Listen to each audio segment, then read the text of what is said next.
रामू नाम का एक आदमी था जो कि एक बैंड बाजे के समूह में काम करता था। वो अपने साथियों के साथ ढोल और नगाड़े बजाया करता था। उसका काम बहुत अच्छा चल रहा था और उसका मालिक भी उसके काम से काफी खुश था। लेकिन उसकी किस्मत में तो कुछ और ही होना लिखा था। एक दिन जब वो देर रात को काम से वापस लौट रहा था तो उसे रास्ते में कुछ लुटेरे मिल गए। तभी लुटेरा रामू से बोलता है। अरे ओ ढोल लगाने वाले, जरा यहीं ठहर जा, वरना तेरे लिए अच्छा नहीं होगा। तभी रामू बोलता है, अरे अरे, कौन हो तुम लोग और तुम लोग मुझे क्यों रोक रहे हो? मैंने क्या किया? तभी लुटेरा रामू से बोलता है। अंधा है क्या तू? तुझे दिखाई नहीं दे रहा है कि हम लुटेरे हैं? जो हमसे पूछ रहा है कौन है हम? अब चल, तेरे पास जो कुछ भी है हमें जल्दी से दे दे। तभी रामू बोलता है, अरे, मेरे पास इस ढोल और नगाड़े के अलावा कुछ भी नहीं है, मुझे जाने दो। तभी लुटेरा बोलता है। लगता है ये सीधे तरीके से नहीं मानेगा। इसे पकड़ो और मारना शुरू करो। तीनों लुटेरे रामू को पकड़ लेते हैं और उसकी पिटाई करने लगते हैं। लेकिन रामू के पास से बस कुछ चिल्लर पैसे ही मिलते हैं। तभी लुटेरा बोलता है। अरे, ये तो सच में बड़ा फकीर मालूम होता है। अब क्या करे, इसे तो हमने मुफ्त में ही पीट दिया। तभी दूसरा लुटेरा बोलता है, अब अगर इसके ऊपर हमने इतनी मेहनत की है तो ऐसे बेकार थोड़ी जाने देंगे। इसके ये ढोल नगाड़े हैं ना, यही लूट लेते हैं। चोर बाजार में इसकी अच्छी कीमत मिल जाएगी। तभी रामू बोलता है। नहीं नहीं, ऐसा मत करो। ये ढोल नगाड़े ही मेरा पहला प्यार है, और उससे भी बड़ी बात ये है कि मैं इनका अपनी जान से ज्यादा भी ख्याल रखता हूँ। मेरा दुनिया में कोई भी नहीं है। इन्हें मुझसे मत छीनो, मैं इनके बिना मर जाऊंगा। तभी लुटेरा रामू से बोलता है। तो तुम इनका अपनी जान से भी ज्यादा ख्याल रखते हो? अब क्या कर सकते हैं, हम लोग तो इन्हें छीन कर ले जा रहे हैं। अगर तुम इनके बिना जी नहीं पाओ तो अपनी जान दे देना, ठीक है? लेकिन रामू को गुस्सा आ जाता है और वो लुटेरों से अपना ढोल वापस छीनने की कोशिश करने लगता है। तभी उनके बीच में हाथापाई हो जाती है और एक लुटेरा रामू को चाकू मार देता है। चाकू लगने से ही रामू वहीं पर गिर जाता है। तीनों लुटेरे वहां से दुम दबाकर भाग खड़े होते हैं। वहीं दूसरी तरफ रामू मर जाता है और एक डरावने भूत में बदल जाता है। ये ये सब क्या हो गया? मैं तो एक भूत में बदल गया हूँ। अब क्या होगा? नहीं नहीं, कुछ भी हो जाए, मैं अपने ढोल नगाड़े बजाने का काम बंद नहीं कर सकता हूँ। ये मेरा पहला और अब तो आखिरी प्यार है। मुझे जिंदगी ने धोखा दिया है, लेकिन मैं अपने ढोल को धोखा कभी नहीं दूंगा। रामू के भूत ने ये तय कर लिया कि वो मरने के बाद भी ढोल बजाना नहीं छोड़ेगा। अगले दिन वो रोज की तरह सुबह सुबह अपना ढोल लेकर बाकी बैंड वालों के पास पहुंच गया। एक भूत को आता देखकर सभी लोग डर कर यहाँ से वहां भागने लगे। गुड्डू बैंड का मुखिया था। वो हिम्मत करके भूत के सामने आया और बोला। कौन हो तुम, और यहाँ कहाँ पढ़े चले आ रहे हो? तभी रामू बोलता है। क्या मैं भूत बनने के बाद इतना बदल गया हूँ कि तुम मुझे पहचान नहीं रहे, गुड्डू भाई? अरे ध्यान से देखो मुझे। मैंने तुम्हारे साथ 5 साल काम किया है। ऐसे कैसे तुम मुझे नहीं पहचान रहे हो क्या? तभी गुड्डू बोलता है। ए रामू, क्या ये वाकई में तुम हो? तभी रामू बोलता है। बिल्कुल ठीक पहचाना गुड्डू भाई, तुमने। ये मैं ही हूँ, रामू। आप सभी का प्यारा ढोल नगाड़े बजाने वाला रामू। फिर भूत अपने साथ हुई पूरी कहानी गुड्डू और वहां खड़े सभी को सुनाता है।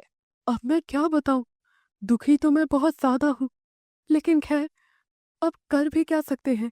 ये तो ऊपर वाले की मर्जी थी, और उसकी मर्जी के आगे किसकी चलती है। लेकिन कुछ भी हो जाए, मैं अपने काम से पीछे नहीं हटूंगा। मैं अभी भी पूरी ईमानदारी से अपना ढोल नगाड़ा बजाता रहूंगा। भूत की बात सुनकर वहां खड़े सभी लोग दंग रह जाते हैं। क्या?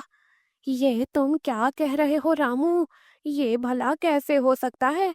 तुम तुम कैसे ढोल बजा सकते हो? अब तो तुम भूत बन गए हो ना? भूत ढोल नहीं बजा सकते क्या? तभी रामू बोलता है।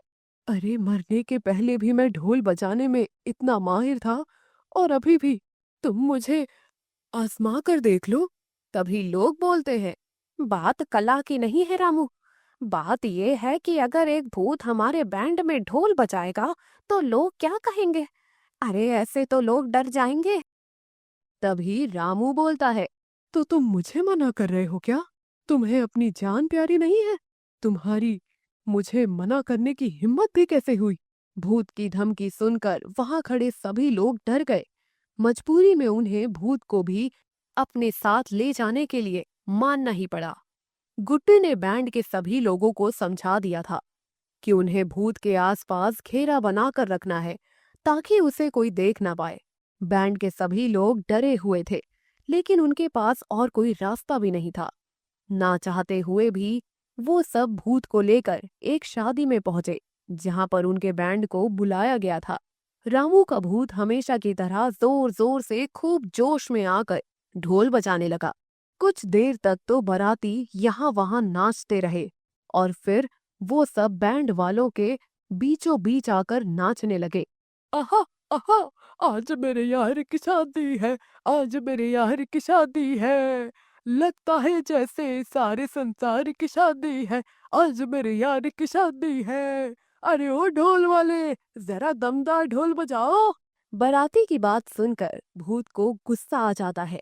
वो अपने ढोल बजाने की कला के बारे में कुछ भी उल्टा सीधा नहीं सुन सकता था। भूत को देखकर बाराती की आंखें खुली की खुली रह गई और वो जोर जोर से चिल्लाने लगे। सभी लोगों ने नाचना बंद कर दिया और भूत को शादी में देखकर अफरा तफरी मच गई। फिर क्या था, सारे बारातियों ने मिलकर बैंड वालों पर हमला कर दिया और वो सब वहां से भाग खड़े हुए। तभी गुड्डू बोलता है, मैंने तुमसे मना किया था ना रामू, कि बस चुपचाप ढोल बजाते रहना, लेकिन तुमने मेरी एक नहीं मानी। तुम्हें क्या जरूरत थी उस बाराती से भिड़ने की? अरे ये क्या, सुबह सुबह इतने सारे लोग भला यहाँ क्यों आए हैं? तुम तो गुड्डू हो। तभी गुड्डू जवाब देता है। जी जी, मैं ही गुड्डू हूँ, कहिए क्या काम है आपको? तभी लोग गुड्डू से बोलते हैं। तो वो तुम्हारा ही बैंड है ना जिसमें एक भूत ढोल बजाता है? तभी गुड्डू जवाब देता है। जी हाँ, वो मेरा ही बैंड है, लेकिन आप पहले मेरी बात तो सुन लीजिए ना।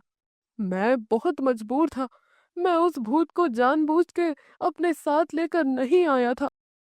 तभी लोग बोलते हैं। हम तो इसलिए आए हैं कि तुमसे बुकिंग ले सके। तभी गुड्डू चौंक कर बोलता है। क्या बुकिंग? तभी लोग उससे बोलते हैं। और क्या, अरे सारे शहर के लोग बड़े हैरान थे कि तुम्हारे बैंड में एक भूत ढोल बजाता है। सभी लोग चाहते हैं कि तुम ही उनकी शादी में आकर बैंड बाजा बजाओ। उस आदमी की बात सुनकर गुड्डू हैरान हो जाता है।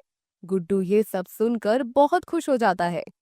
उसकी सारी चिंताएं मानो एक पल में ही दूर हो गई। वो खुशी खुशी लोगों से बुकिंग करने लगता है और साथ ही में सबसे एडवांस भी लेता है।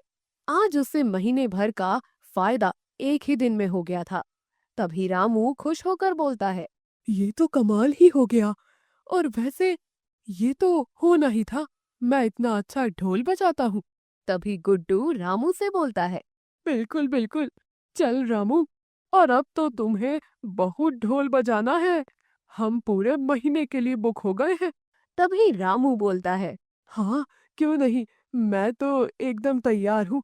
मैं तो बिना थके लगातार कई महीनों और सालों तक भी ढोल बजा सकता हूँ। फिर क्या था, रामू भूत ढोल बजाने वाला पूरे इलाके में मशहूर हो गया और इससे गुड्डू का भी बहुत फायदा हुआ।